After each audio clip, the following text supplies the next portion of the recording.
हम कहते हैं कि पॉलिटिकल करप्शन जो है वो फाउंटेन हेड है हमारे देश में भ्रष्टाचार का। और वो इसीलिए होता है क्योंकि जो कंपनियां हैं वो पैसे देती हैं, अपने फायदे के लिए चंदा देती हैं पॉलिटिकल पार्टीज को, जिससे कि वो अपने फायदे का काम करा सके, ना कि जनहित का काम कराएं।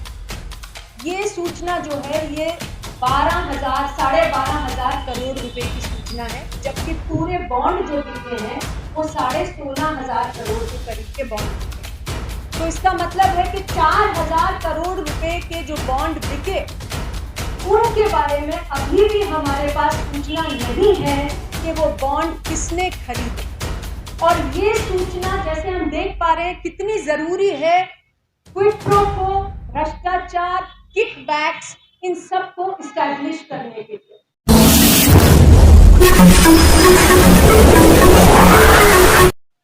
हम सभी लोगों के, देश में जो भी नागरिक हैं, हम सभी के सूचना के अधिकार के लिए। और सुप्रीम कोर्ट में प्रशांत ने, कपिल सिब्बल जी वो हमारे साथ शायद अभी जुड़ेंगे, इस पूरी बात को रखा, चर्चा की उस पे। और सुप्रीम कोर्ट ने जो अपनी जजमेंट दी है जिसमें इलेक्टोरल बॉन्ड स्कीम को गैर संवैधानिक बताया गया है और उसके साथ उसको लाने के लिए जो तमाम कानूनों को बदला गया था उसे गैर संवैधानिक बताया गया है, वो इसी बिना पे बताया गया है कि ये हमारे जानने के हक को, वोटर के जानने के हक का हनन करती थी ये स्कीम, ये इलेक्टोरल बॉन्ड्स। और सीधी बात यही है कि हम जब शुरू से कहते हैं, एडीआर हो, एनसीपीआरआई हो, तमाम संस्थाएं हैं जो कहती हैं, जो मूवमेंट है राइट टू इंफॉर्मेशन की, कि हम कहते हैं कि पॉलिटिकल करप्शन जो है वो फाउंटेन हेड है हमारे देश में भ्रष्टाचार का। और वो इसीलिए होता है क्योंकि जो कंपनियां हैं वो पैसे देती हैं, अपने फायदे के लिए चंदा देती हैं पॉलिटिकल पार्टीज को, जिससे कि वो अपने फायदे का काम करा सके, ना कि जनहित का काम कराएं। और जो सुप्रीम कोर्ट ने जजमेंट दी है उसमें वही कहा उन्होंने कि जो चंदा दिया जाता है, बड़ा चंदा दिया जाता है पॉलिटिकल पार्टीज को कंपनियों द्वारा, कंपनियां अपना प्रॉफिट मैक्सिमाइज करने के लिए चंदा दे रही हैं। इसलिए क्विड प्रो को की बात करी सुप्रीम कोर्ट ने। और अगर हम देखें कि क्विड प्रो को क्या है, वो एक तरह से हाईएस्ट, बिगेस्ट टिकट करप्शन की हम बात कर रहे हैं। क्योंकि आप देखिए कि जो सूचना सारी बाहर निकलती आई है उसमें स्पष्ट है कि 95% के करीब जो बॉन्ड्स हैं वैल्यू टर्म्स में, वो 1 करोड़, मतलब सबसे हाई डिनोमिनेशन के बॉन्ड्स बिके। और आज जब सूचना बाहर आई है, सारी सूचना नहीं आई है बाहर, लेकिन जो सूचना बाहर आई है उसमें ये समझ आ रहा है कि किस तरह से कंपनियों ने, बड़ी कंपनियों ने और छोटी कंपनियों ने चंदा दिया है, पार्टीज को चंदा दिया है। और आज आप और हम उस सूचना के साथ ये समझने की कोशिश कर रहे हैं, कुछ समझ पा रहे हैं और कुछ अभी कोशिश जारी है कि ये किस कारण से चंदा दिया गया था, क्विड प्रो को क्या था, वो कंपनियां क्या चाह रही थी, और जो पावर में पार्टीज बैठी हैं वो पैसा लेकर उनके लिए क्या कर रही थी। अब अगर हम लोग सूचना को देखें जो हमारे सामने आई है, सुप्रीम कोर्ट ने कहा कि 12 अप्रैल 2019 के बाद की सारी सूचना जो है वो लोगों के साथ शेयर करी जाए, इलेक्शन कमीशन ऑफ इंडिया के थ्रू एसबीआई शेयर करें। ये सूचना जो है ये 12,000 साढ़े 12,000 करोड़ रुपए की सूचना है, जबकि पूरे बॉन्ड जो बिके हैं वो 16,500 करोड़ के करीब के बॉन्ड बिके हैं। तो इसका मतलब है कि 4,000 करोड़ रुपए के जो बॉन्ड बिके उनके बारे में अभी भी हमारे पास सूचना नहीं है कि वो बॉन्ड किसने खरीदे। और ये सूचना जैसे हम देख पा रहे हैं कितनी जरूरी है क्विड प्रो को, भ्रष्टाचार, किकबैक्स, इन सब को इस्टेब्लिश करने के लिए। तो एक चीज जो मैं कहना चाहूंगी बहुत जरूरी है और जिसके लिए हमें आवाज उठाते रहना पड़ेगा, शायद कोर्ट में भी और कोर्ट के बाहर भी, कि ये जो 4,000 करोड़ रुपए के बॉन्ड जिनकी हमें सूचना अभी नहीं मिली है, जो 12 अप्रैल 2019 से पहले खरीदे गए थे, वो भी पूरी सूचना हमारे सामने होनी चाहिए। सूचना क्या निकल के आ रही है, नितिन ने बहुत इसके बारे में चर्चा की, मैं बहुत डिटेल में नहीं जाऊंगी, पर जो 3 या 4 मुख्य समस्याएं थी उसके बारे में तो खुला हमें दिख रहा है कि कैसे जो चीजें हैं डॉट्स जुड़ रही हैं। अब वास्तव में क्या हुआ उसके लिए तो इन्वेस्टिगेशन होनी पड़ेगी, प्रोब होना पड़ेगा, लेकिन ये स्पष्ट है कि कई कंपनियां ऐसी हैं जो कि चंदा दे रही हैं इलेक्टोरल बॉन्ड्स के जरिए कुछ ही दिन पहले या बाद में, जब उनको कॉन्ट्रैक्ट मिलते हैं बड़े बड़े। तो क्या ये किकबैक्स है? ये एक बड़ा सवाल सामने आता है।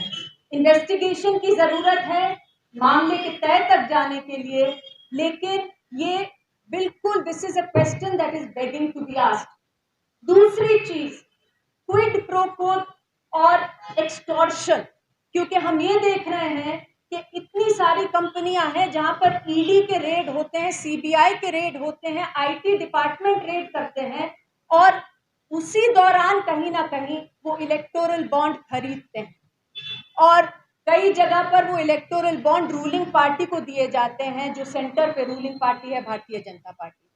तो क्या ये एक्सटॉर्शन के लिए हो रहा था कि रेड इसलिए पड़वाए जाते हैं कि पैसे वसूली की जा सके, या इसलिए हो रहा था कि उन्होंने कुछ गलत किया लेकिन रेड जब हो रहे हैं उन पे वो इलेक्टोरल बॉन्ड खरीद के दे दें जिससे कि मामला ठंडे बक्से में चला जाए या रफा दफा हो जाए? तो ये भी इन्वेस्टिगेशन का बहुत जरूरी है कि इसके ऊपर इन्वेस्टिगेशन हो। शेल कंपनीज की बात हुई, और ये बात भी शुरू से केवल हम ही नहीं कह रहे, इलेक्शन कमीशन ऑफ इंडिया ने, आरबीआई ने लगातार ये बात अपनी कम्युनिकेशंस में लिखी, जो कि आरटीआई लगाकर आरटीआई के जरिए से निकाली भी गई थी कम्युनिकेशंस। उसमें आरबीआई ने कहा कि सरकार ये कहकर बॉन्ड ला रही है कि हम काला धन खत्म कर देंगे, लेकिन ये बॉन्ड तो काले धन को और भी बढ़ा देगा। कैसे बढ़ाएगा? और इसके बारे में चर्चा मैं इसलिए कह रही हूँ ये कि आज अगर हम इलेक्टोरल बॉन्ड्स की जजमेंट की बात करते हैं तो सरकार के हाईएस्ट मिनिस्टर्स जो हैं वो आज ये कह रहे हैं कि ये तो एक तरह से अच्छी जजमेंट इसलिए नहीं है क्योंकि इससे तो हम इलेक्टोरल बॉन्ड के पहले के सिस्टम में चले गए हैं जब कैश होता था और इलेक्टोरल बॉन्ड से कैश खत्म हो रहा था। ऐसा नहीं है, ऐसा पूरा का पूरा जो खेल है वो सुप्रीम कोर्ट ने उसके ऊपर पूरी चर्चा करके उसको डॉक्यूमेंट किया है। कोर्ट ने सॉलिसिटर जनरल से सीधा पूछ लिया जब उन्होंने कहा कि कैश कम हो जाएगा इससे, उन्होंने कहा कि क्या पॉलिटिकल पार्टी सब कैश से पैसा नहीं लेंगी?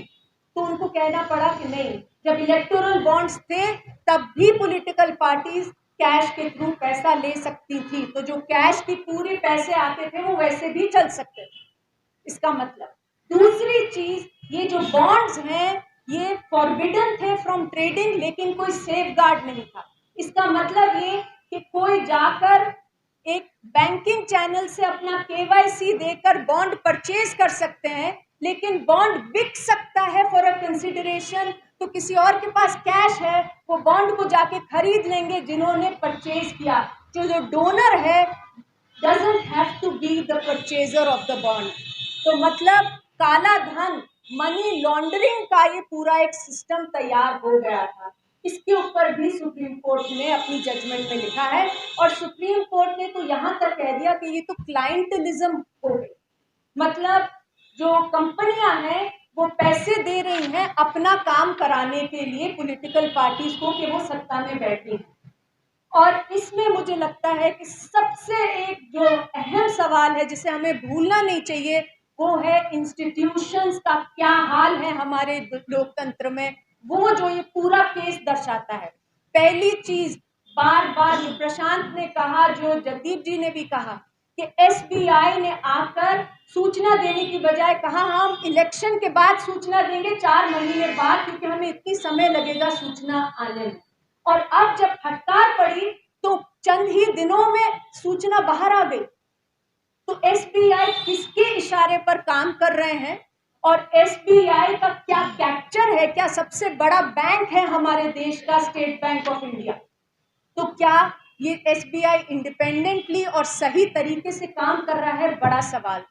दूसरी चीज, ईडी सीबीआई हमारी प्रीमियर इन्वेस्टिगेटिंग बॉडीज हैं जिनका काम है निष्पक्ष रूप से इन्वेस्टिगेशन करना। अगर ये पता चल रहा है कि ईडी सीबीआई के छापे पड़ने के अराउंड ही इलेक्टोरल बॉन्ड खरीद के दिए जाते हैं उन लोगों के द्वारा जिनके ऊपर छापे पड़ रहे हैं, तो ये उनके ऊपर भी एक बहुत बड़ा सवाल है। और मुझे लगता है कि इसके ऊपर प्रशांत जी बात भी करेंगे कि who is going to investigate the investigators, क्योंकि उनको भी तो पूरा क्या रोल था उसको इन्वेस्टिगेट करना पड़ेगा। और अगर आप देखें, हम सुप्रीम कोर्ट को आज कह रहे हैं कि बहुत अच्छा जजमेंट आया है, लेकिन क्या इस जजमेंट को आने में 7 साल लगने चाहिए थे। एक जनरल इलेक्शन इलेक्टोरल बॉन्ड्स के पैसे के साथ 2019 में हुआ, फिर इतने स्टेट इलेक्शंस हुए हैं इस चंदे के साथ जो कि पूरी तरह से देश में लेवल प्लेइंग फील्ड को डिस्ट्रॉय कर रहा है।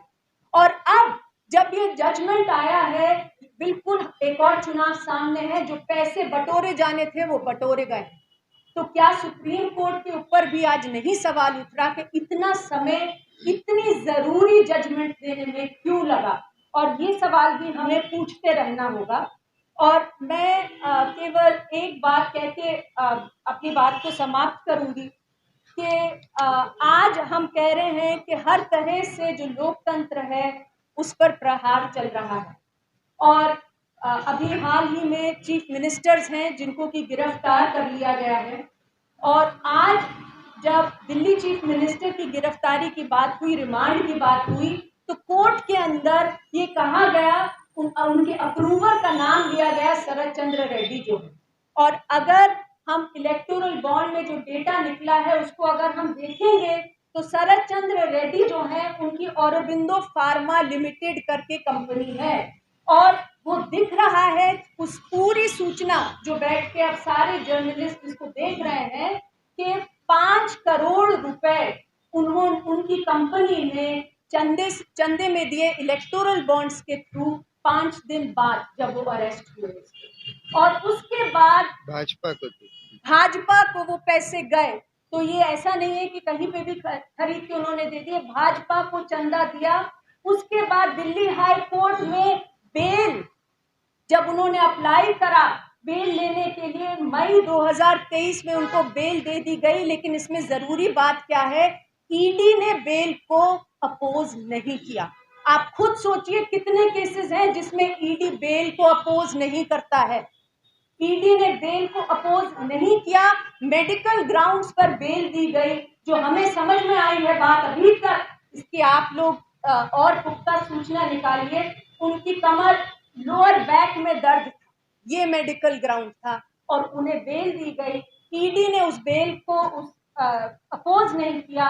और फिर जून 2023 में, एक महीने के बाद रफली, वो अप्रूवर टर्न हुए, उन्हें पार्डन मिल गया और 25 करोड़ के बॉन्ड और खरीद के चंद ही दिन बाद उनकी कंपनी ने भारतीय जनता पार्टी को दिए। तो मुझे लगता है कि ये जो पूरी बॉन्ड की जो इंफॉर्मेशन सामने आई है, ये सारी सूचना को बहुत बारीकी से देखने की जरूरत है और जोड़ने की जरूरत है कि हमारे लोकतंत्र में आज क्या हो रहा है, हमारे इंस्टीट्यूशंस की क्या कहानी बता रही है ये, और जो हम देश में होता हुआ देख रहे हैं वो कैसे इन सब चीजों से, खेल के पैसे से जुड़ा है। शुक्रिया।